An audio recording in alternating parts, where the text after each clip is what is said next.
Sir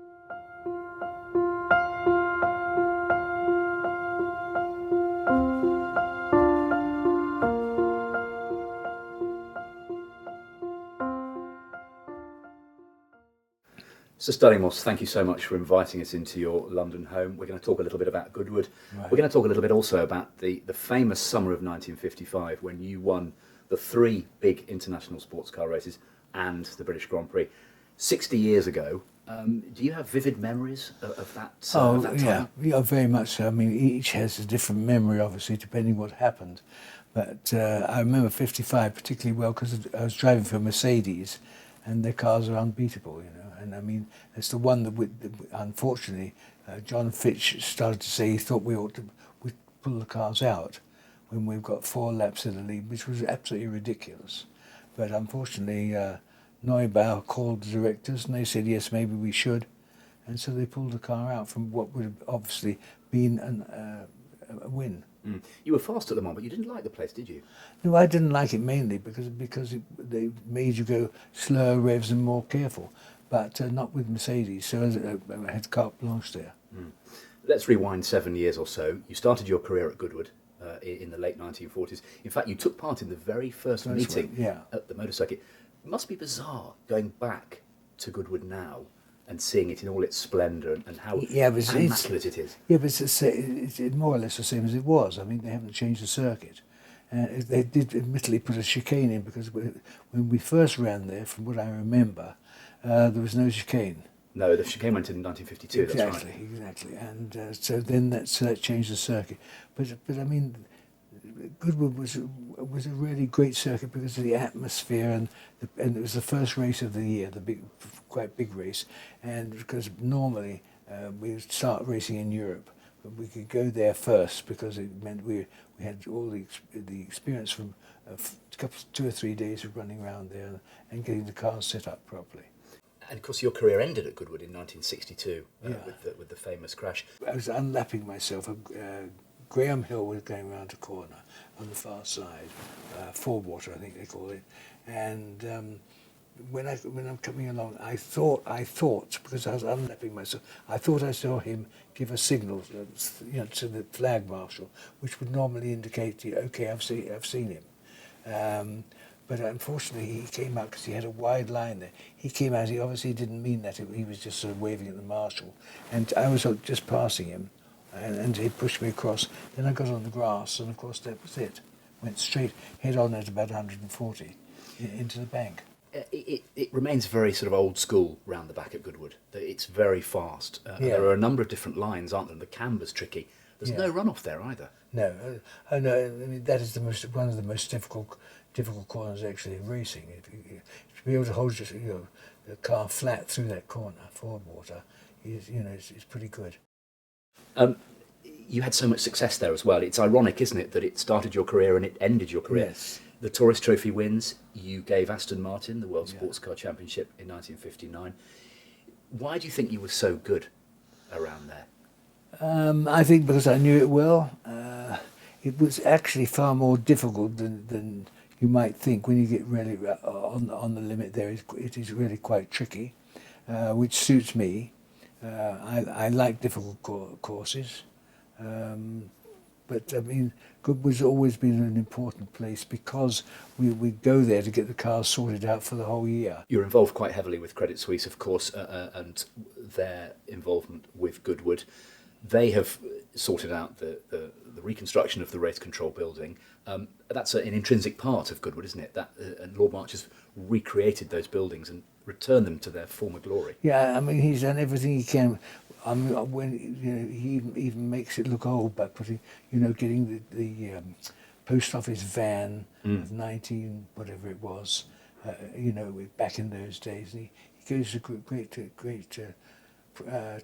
lengths to get things looking right. So in 1955, you were 25 years old. Yeah. You'd been racing for 6 or 7 years. You were a factory Mercedes driver. Big pressure to perform. You must have felt that as a young man. Yeah, but it was a great honour to drive for Mercedes. I mean, I had Fangio as my team leader, who I actually could beat in sports cars, funnily enough. He was the best, fastest driver in the world at that time in Grand Prix cars, but I could beat him in sports cars.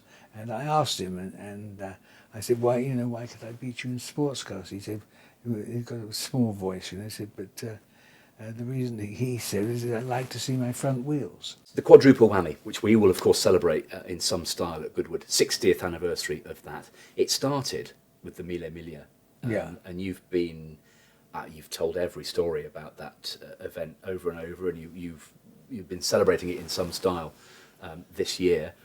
I still can't quite get my head around the numbers. Well, 1,000 miles in a whisker over 10 hours. I mean, you averaged nearly 100 miles an hour on public roads that weren't closed everywhere. Yeah. That is, even by modern standards, that's insane. I must say I was 25 years old, which helps. Yes. And it's amazing how once you got a. I mean, it was the only race I was frightened of, the Mille Miglia, actually. And but once I got off the ramp and saw a car ahead, that fear went. And then I thought, now we're really going to have a hell of a race, because I mean the car would do 180 miles an hour, I suppose, which is really quite fast in those. Well, it's still pretty fast. This is a copy of the wonderful pace note system. Exact copy. It is literally like a loo roll in a box. Yeah, that's what we called it. And Jenks' handwritten instructions. Yeah. It's very it's almost sort of amateurish and yes, very. And flat out over a hump, village, church on the right, left at fork. Presumably you couldn't hear Jenks saying the detail. Everything, he interpreted that into hand signals. No. What sort of detail did you want? Flat out, slow down, left or right? Really, no. The first thing I wanted is to know if it's going up, a long incline like this, doing 160, 170, coming into a town, I need to know whether that's flat out, straight ahead, or whether it's slow a little bit or slow a lot. And he would be giving me these signals, which I would interpret into what speed we should be doing. A bit of a hit and miss, I must say, but of course you can also see the sides. And then when you'd recovered from all that, you had some World Championship Grand Prix to do. And a few months later you headed off to Aintree, and again paired with Fangio in the factory Mercedes team, and you beat him. But I don't know if I did or not. You believe, don't you, that he let you win? It wouldn't surprise me. I mean, he was the sort of guy, when I asked him, he said, no, it's your day. But all I know is that we came down into the last corner at Aintree, and I managed to outbrake him. Went round, scratched round the corner, because I did brake, as late as I dare, and put my foot flat on the floor, and then pulled over and waved him on, knowing damn well that he couldn't pass me because the cars were, virtually identical. But and when I asked him, he said, no, it's your day. The Tourist Trophy was your next scalp in 1955 at Dundrod. That was a fantastically dangerous place. It is difficult, it's fast. A few people have been killed in it, unfortunately, driving there. But I think it's still used by motorcycles, but cars don't. You knew it because you'd won races in the Jaguar XKs, hadn't you? Yeah, exactly. You were 18, 19 when you first won there. What set it apart from other places? Why was it so dangerous? Because it was dangerous because the average speed was up 90 miles an hour, whatever it was pretty. So you're going pretty quickly. The circuit was not wide. I mean, the roads there are not very wide. Therefore, it doesn't give you that much leeway. Also, because you're averaging very high speeds, if a driver makes the slightest mistake, it's likely to be, it's likely to kill him. And I think if you look at the entry list, there was a big disparity between you guys at the front and the little guys at the back. Yes. In their little Austin Healey Sprites or whatever they were in. And you weren't going at different intervals like the Mille Miglia. You all went off together. Yeah. Traffic must have been a bit of an issue. The flag marshalling over there, what I remember, was pretty good. But the weather was, of course, really difficult to deal with. But having said that, I mean, they had the best car in the world, and so therefore it's realistic one might try and win it.